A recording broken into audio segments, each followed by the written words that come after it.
Il était une fois une petite fille. Une fois, son riche père a épousé une méchante belle-mère. Elle s'est installée dans la maison avec ses 2 filles. Ils étaient beaux et blancs de visage, mais mauvais et cruels de cœur. Et puis vint un moment difficile pour la pauvre fille. Du matin jusqu'à tard dans la soirée, ils l'ont forcée à faire du sale boulot, porter de l'eau, chauffer la cuisinière, cuire les aliments, laver la vaisselle et faire la lessive. Et en plus, les demi-sœurs ont fait de leur mieux pour la contrarier autant que possible. Elles se sont moquées d'elle, ont versé des pois et du blé dans les cendres, et elle a dû s'asseoir et les cueillir. Le soir, quand elle était fatiguée du travail, elle devait se coucher non pas dans son lit, mais par terre, à côté du poêle. Et parce qu'elle était toujours dans la cendre, la poussière et la saleté, ses sœurs l'appelaient Cendrillon. Mais il arriva un jour que le roi commença une fête, qui devait durer 3 jours entiers, et convoqua toutes les belles filles du pays à la fête pour que son fils puisse choisir une épouse pour lui-même. Quand les 2 sœurs nommées ont appris qu'elles aussi pouvaient venir à la fête, elles ont immédiatement commencé à s'habiller et à se lisser. Cendrillon voulait aussi aller danser, mais sa belle-mère ne l'a pas lâchée, car elle n'avait ni robe ni chaussures et elle était sale. Et puis la méchante belle-mère a versé un bol de blé dans les cendres, et a dit que si Cendrillon le ramassait en 2 heures, alors elle pourrait aller avec ses sœurs. Cendrillon est sorti dans le jardin, et a pleuré. Et puis 2 colombes blanches ont volé, suivies par tout un troupeau d'oiseaux différents. Ils se sont jetés sur les cendres et ont commencé à picorer, ils ont donc choisi tous les grains dans un bol. En moins d'1 heure, ils ont terminé leur travail et tout le monde est rentré. Cendrillon a apporté un bol à sa belle-mère, a commencé à se réjouir, pensant qu'elle pourrait aller à la fête. Mais sa belle-mère ne voulait pas la laisser entrer de toute façon. Elle tourna le dos à Cendrillon et se précipita avec ses 2 filles au bal. Quand il ne restait plus personne à la maison, Cendrillon s'assit par terre et pleura de chagrin. Et puis 2 colombes blanches ont volé, suivies par tout un troupeau d'oiseaux différents, et ils ont jeté leurs robes et leurs chaussures, brillantes et tout en or.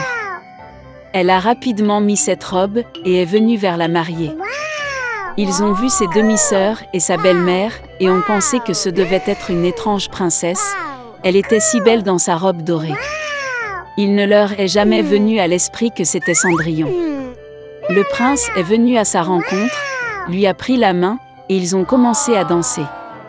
Et il aimait tellement Cendrillon qu'il ne voulait danser avec aucune autre fille. Elle a dansé jusqu'au soir et a voulu rentrer chez elle, mais le prince lui a demandé de la voir partir. Il voulait savoir de qui il s'agissait et où elle vit. Mais Cendrillon s'est enfui de lui et est monté sur le pigeonnier. Le prince a ordonné de détruire le pigeonnier, mais il n'y avait personne dedans. Et nulle part près il ne pouvait trouver son bel inconnu.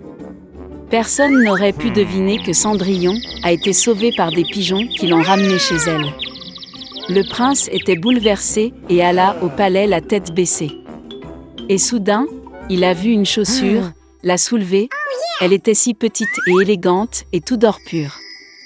Le prince a deviné que lorsque Cendrillon s'est enfui de lui, la chaussure de son pied gauche est restée sur l'une des marches.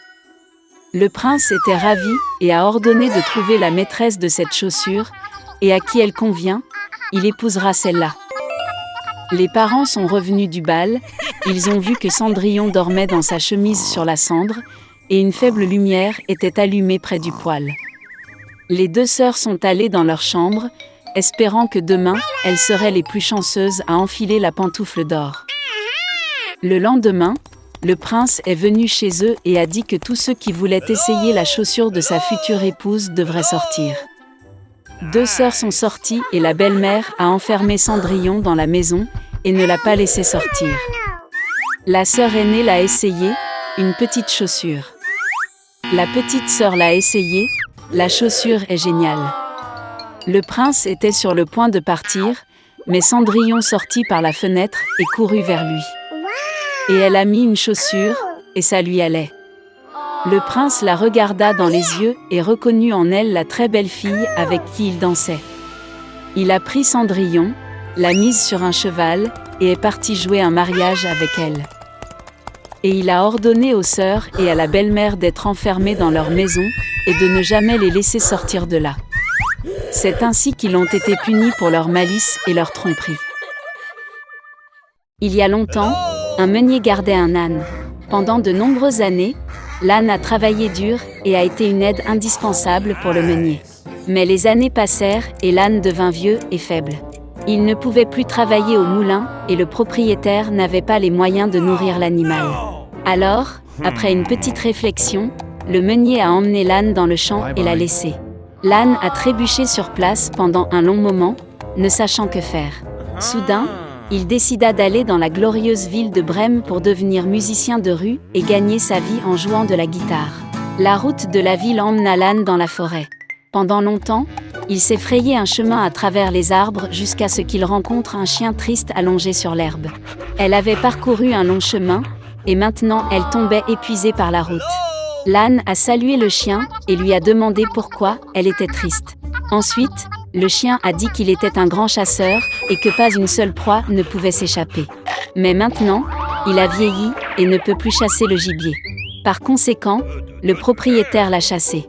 L'âne réfléchit un peu, puis dit au chien qu'il envisageait de devenir musicien de rue. Soudain, le chien sauta et aboya joyeusement. Il s'est avéré qu'il sait chanter et joue bien de la batterie, et ne craint donc pas de garder la compagnie des ânes. Sur cela est décidé. Maintenant, l'âne n'est pas allé seul à Brême. Ils ont traversé la forêt ensemble et chacun a chanté à sa manière du mieux qu'il pouvait. Et puis, ils ont rencontré un chat sur la route. Il était si triste que les nouveaux amis ne pouvaient pas passer. Ils ont commencé à demander au chat pourquoi il était si malheureux. Il s'est avéré que la méchante maîtresse avait chassé le chat de la maison, car il était vieux et ne pouvait plus attraper de souris. Ensuite, l'âne s'est entretenu avec le chien, et ils ont décidé de faire entrer le chat dans le groupe en tant que violoniste. Et ainsi les animaux ont continué leur chemin vers Brême, jusqu'à ce qu'ils rencontrent un coq sur le chemin. Il s'assit sur la haie et chantonna de terreur dans la gorge du coq. Des amis lui ont parlé et ont appris que le coq s'était échappé de l'hôtesse, qui le considérait vieux et a décidé de lui faire cuire de la soupe. Sans réfléchir à deux fois, l'âne, le chien et le chat ont appelé un coq dans le groupe, lui donnant une balalaïka. Ainsi, la troupe nouvellement formée a traversé la forêt jusqu'à la tombée de la nuit. Les amis n'avaient d'autre choix que de s'installer pour la nuit près d'un grand arbre. L'âne et le chien se couchèrent d'en bas, le chat monta sur une branche et le coq s'assit tout en haut de l'arbre. Soudain, une lumière a clignoté au loin. Le coq redressa son œil sénile et remarqua une hutte dans laquelle la lumière était faible. Ensuite, les amis ont décidé de passer la nuit dans une cabane. Mais quand ils se sont dirigés vers la hutte et ont regardé par la fenêtre, ils ont vu 4 voleurs là-bas, célébrant un autre vol réussi.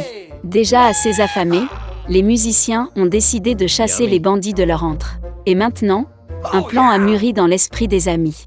L'âne est tombé sur le rebord de la fenêtre, le chien s'est assis sur l'âne, le chat sur le chien, et un coq s'est avéré être au sommet de la pyramide. Puis l'âne s'est mis à crier, le chien a aboyé, le chat a miaulé et le coq a chanté.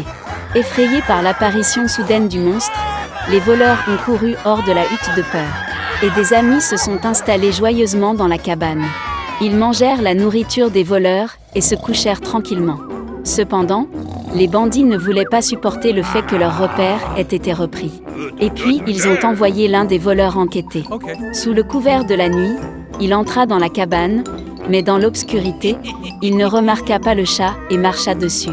Le chat griffa la jambe du bandit de rage. Le chien s'est mordu la main, le coq a picoré dans la tête et l'âne lui a donné un coup de pied du sabot de toutes ses forces dans les yeux. Ainsi, le bandit a couru hors de la hutte avec horreur et a dit au reste des voleurs que de terribles géants s'étaient installés dans leur repère, de qui il valait mieux rester à l'écart. À partir de ce moment, personne ne dérangea les amis de la maison forestière. Ils ont vécu dans la paix et l'harmonie et se sont appelés les musiciens de la ville de Brême.